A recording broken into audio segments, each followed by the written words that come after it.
Hey everybody, and welcome back to Greasy Boy Customs. Today we're back on the 63 Mercury Comet with the Chevrolet drivetrain swap. We'll show you what we're doing today. So on today's episode, we're going to go over the radiator and cooling system, mounting the fan, and discuss what we've got going on there. And then we're going to move over to this cardboard box back here. We're going to start talking about the exhaust on this and our possibilities for routing and fabbing up exhaust that will work with this setup. First, let's talk about the radiator. Going with an aluminum radiator. This is a factory replacement for this car. We were just lucky enough to have the water outlets in the right spot. So let's talk about the water outlets real quick. As you can see here, you've got your upper, and we were able to put a thermostat housing on that is adjustable. If you look at this thermostat housing right here, you can see that this housing can be clocked and turned. When you loosen these bolts up, this actually pivots, which allowed us to use this radiator in a pretty easy manner. As far as the lower goes, we were lucky enough that it was already in the right spot. So we'll just have to do a hose there. Now it's kind of a weird bend. Shouldn't be a problem to find something that works though. As far as the radiator fan goes, you want to measure your core size. That doesn't include the side tanks, just the finned part when you're finding your right fan diameter. Now, you don't have to go the largest you can. You don't have to run a single. You can run dual fans. It's whatever you like to run. With this being a stock engine, we're just going to run a single fan, and we went with the 14-inch. We could have squeezed a 15 in here, but it would have been a little bit tight up top, and on the bottom, this worked perfectly. You can buy these on eBay, Amazon, or through your larger vendors like Jegs, Summit, and Speedway. They're usually anywhere from $50 to $100, including the relay kit and the temperature probe to kick it on. Now, for those of you that are running fuel injection, typically fuel injection has accommodations for this already, and you don't need the relay kit.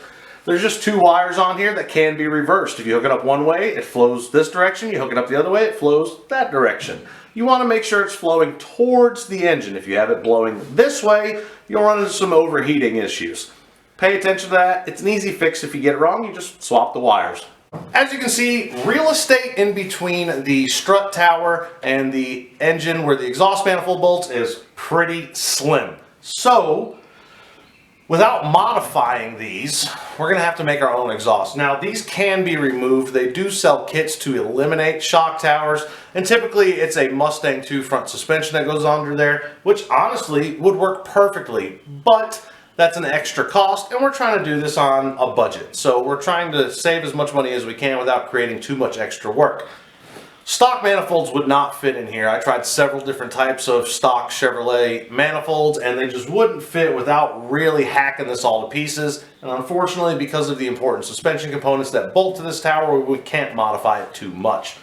So the other option is headers. Now, there's not a lot of headers that fit in here either, and the ones that we did find worked on the passenger side, but not the driver's side, and vice versa, because you have to accommodate for the dipstick tube as well as your steering gearbox and your column. So we are going to build headers. Let me show you what's in the box.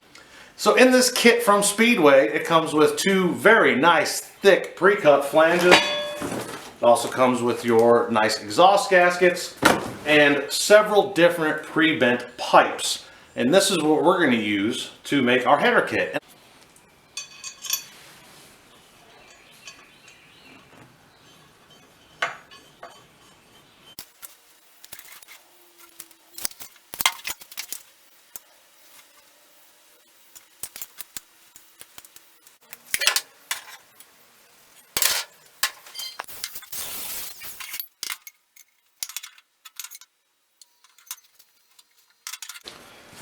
Even with this super short bend, yeah, it works for there.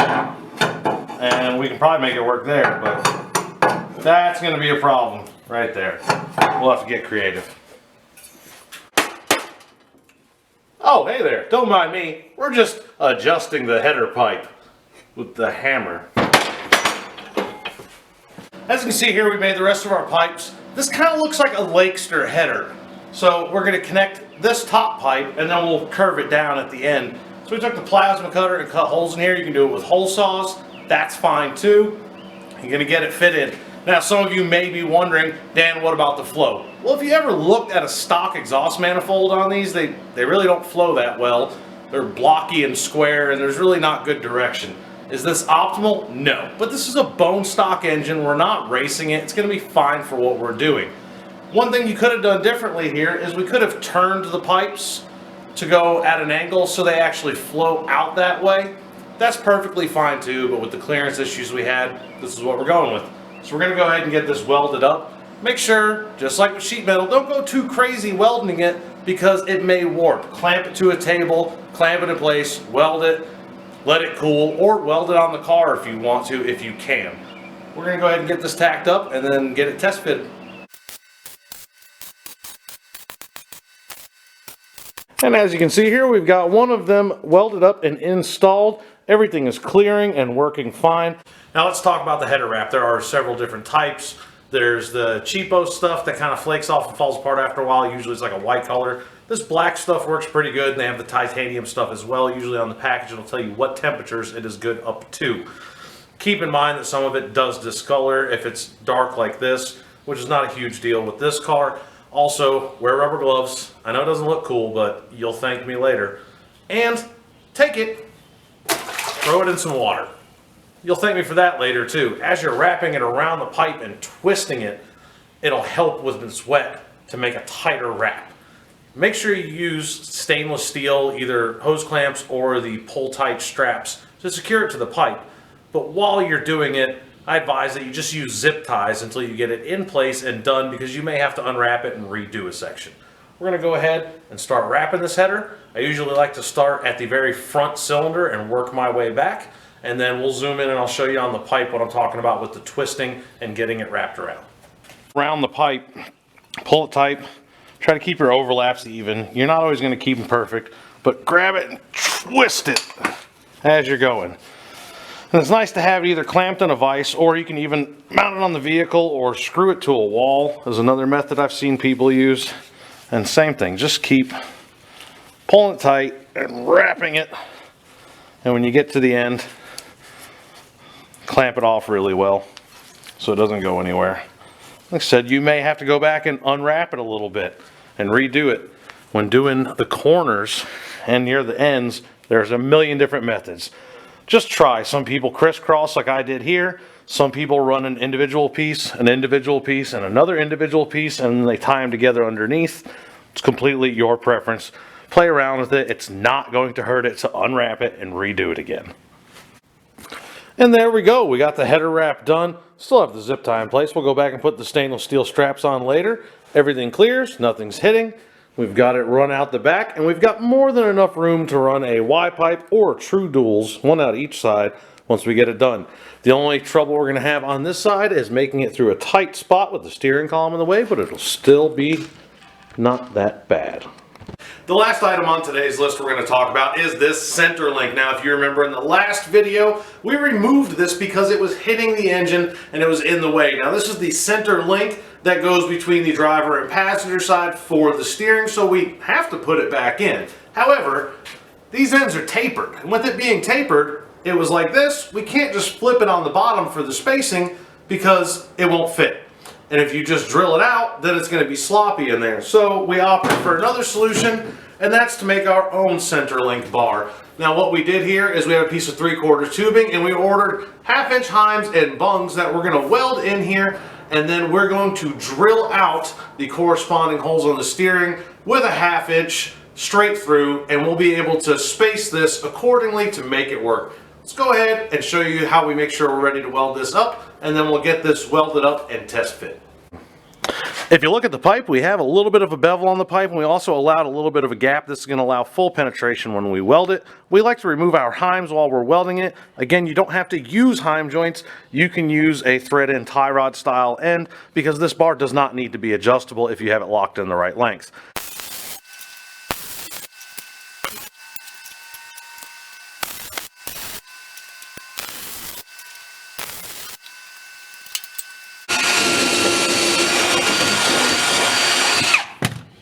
Yeah, got it drilled out. Make sure our bolt fits. Now, this piece right here, the idler arm is pretty worn out. We'll have to go back and replace that later, but for mock-up this will be fine. So, you can see if we put it flush there, We're actually still barely touching the oil pan. We're close, so we're going to install a spacer, probably about a 1/2 inch, and space it down to give some more clearance. Now, I didn't have any 1/2 inch spacers laying around, but I did have these cone-shaped spacers. This will at least give us the right measurement, and then we can get the right sleeves installed.